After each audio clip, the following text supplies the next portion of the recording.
जंगलपुर गांव में रमेश नाम का व्यक्ति रहता था। उस गांव में पानी की बहुत समस्या थी। गांव से थोड़ी दूर एक चापाकल था। रमेश उस चापाकल से पानी भरकर लोगों के घरों तक पहुंचाया करता था और गांव वाले उसके बदले उसे पैसे देते थे। आपके साथ शादी करके तो मेरी किस्मत ही फूट गई। दिन भर घर का काम करो और ऊपर से तुम्हारी इस बूढ़ी माँ का ख्याल रखना पड़ता है। तो मैंने शादी से पहले तुमसे कुछ छुपाया था क्या? तुम्हें पता था कि हमारे घर के हालात क्या हैं? मुझे क्या पता था तुम मुझे यहाँ नौकरानी बनाकर रखोगे और ऊपर से तुम्हारी बीमार बूढ़ी माँ। इनके काम करते करते तो मेरे हाथ घिस गए हैं। तुम भी ना हद करती हो। रमेश वहाँ से चला जाता है और वो गांव से दूर स्थित चापाकल से पानी भरकर लोगों के घर पहुँचाने लगता है। ये लो तुम्हारा पुराना बकाया हिसाब, और कल से मुझे 1 गैलन पानी ज्यादा चाहिए होगा। मेरे घर पर कुछ मेहमान आने वाले हैं। ठीक है शांति मौसी, मैं आपको कल से 1 गैलन पानी ज्यादा दे दिया करूँगा। ऐसे ही रमेश की जिंदगी कट रही थी। एक बार गांव में भीषण गर्मी पड़ती है, जिस वजह से आसपास के सारे चापाकल और कुआं सूख जाते हैं। अब रमेश को दूर जंगल में स्थित चापाकल से जाकर पानी लेकर आना पड़ता है, जिस वजह से रमेश बहुत थक जाता है। आपको याद है ना, आज हम गांव के पास लगे मेला देखने जाने वाले थे। आज बहुत थक गया हूँ, मुझे जाने की हिम्मत नहीं है। तुम अकेली चली जाओ। कैसे पति हो तुम? अपनी पत्नी की खुशी के लिए इतना भी नहीं कर सकते? तुम्हें तो पता ही है, गांव के आसपास के सभी चापाकल सूख गए हैं। मुझे पानी लाने के लिए दूर जंगल के पास स्थित चापाकल जाना पड़ता है। वहाँ से आने में बहुत देर हो जाती है। उमा रमेश से गुस्सा हो जाती है। दिन ब दिन गांव में गर्मी बढ़ती जाती है।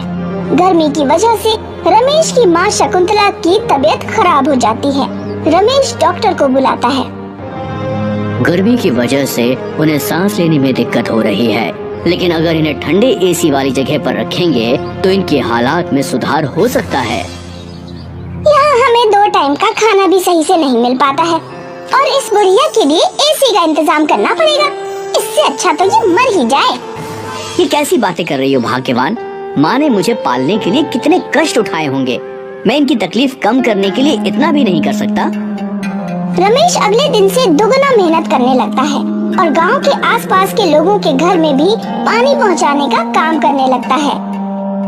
एक दिन जब वो जंगल वाले चापाकल तक जा रहा था तो वो रास्ता भटक जाता है और वहाँ दूसरे चापाकल के पास पहुँच जाता है, जो बीच जंगल में स्थित था। लगता है मैं रास्ते से भटक गया हूँ, लेकिन क्या फर्क पड़ता है, मैं इस चापाकल से पानी निकाल लेता हूँ। रमेश जैसे ही इस पुराने टूटे चापाकल को चलाने की कोशिश करता है, उस चापाकल का हैंडल टूटकर गिर जाता है। ये क्या हो रहा है मेरे साथ? लगता है जैसे दुखों का पहाड़ टूट पड़ा है। रमेश उस चापाकल को जोड़ने में लग जाता है। किसी तरह रमेश उस चापाकल के हैंडल को जोड़कर उससे पानी निकालने की कोशिश करता है। जैसे ही वो चापाकल को 4-5 बार चलाता है, वहाँ 2 राक्षस प्रकट हो जाते हैं। रमेश उन दोनों राक्षसों को देखकर डर जाता है। कौन हो तुम लोग? मैं गलती से भटक कर आ गया हूँ। अब मुझे माफ कर दो, मैं यहाँ से चला जाता हूँ। रुको, हम तुम्हें नुकसान नहीं पहुँचाएंगे। हम कई सालों से चापाकल में कैद थे। 8 वर्षों बाद तुमने हमें इससे आजाद करवाया है। हम तुम्हें इनाम में इस चापाकल को भेंट करते हैं। लेकिन ये चापाकल तो टूटी हुई है और इसमें पानी भी नहीं आता। मैं इस चापाकल का क्या करूँगा? राक्षस चुटकी बजाता है और वो चापाकल सोने का बन जाता है। रमेश को ये देखकर अपनी आंखों पर विश्वास ही नहीं होता। ये जादुई चापाकल है। तुम इस जादुई चापाकल से जो भी मांगोगे, पलक झपकते ही वो तुम्हारे सामने होगा। इतना कहकर दोनों राक्षस वहाँ से गायब हो जाते हैं। मैं सबसे पहले इस चापाकल से एसी मांगता हूँ। रमेश उस चापाकल से एसी मांगता है और पलक झपकते ही वहाँ पर एसी आ जाता है। रमेश उस एसी को लेकर खुशी खुशी अपने घर चला जाता है। उसकी पत्नी उमा एसी को देखकर हैरान हो जाती है। तुम ये एसी कहाँ से उठा कर ले आए? रमेश उमा को सारी बातें बताता है। तुम्हारी अकल पर जंग है क्या? तुम्हें जब सोने देने वाली मुर्गी मिली तो तुम एक अंडा लेकर चले आए। तुम्हें तो ऐशो आराम की सारी चीजें मांग लेनी चाहिए थी। हमें लालच नहीं करना चाहिए, हमेशा अपने मेहनत पर विश्वास रखना चाहिए।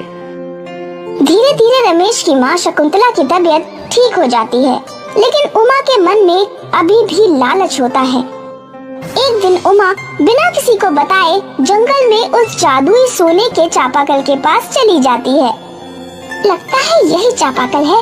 मैं फटाफट से गाड़ी, घर और ढेर सारे पैसे मांग लेती हूँ, फिर हमें किसी चीज की कोई कमी नहीं होगी। उमा उस जादुई चापाकल से ढेर सारा सामान मांगने लगती है। तभी वहाँ दोनों राक्षस वापस आ जाते हैं।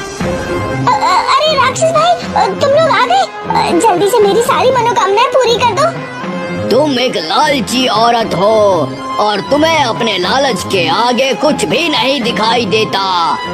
हम तुम्हें यहाँ बंधक बनाकर रखेंगे और फिर तुम कभी यहाँ से वापस नहीं जा पाओगी। मुझे माफ कर दो, मैं ऐसा फिर कभी नहीं करूँगी।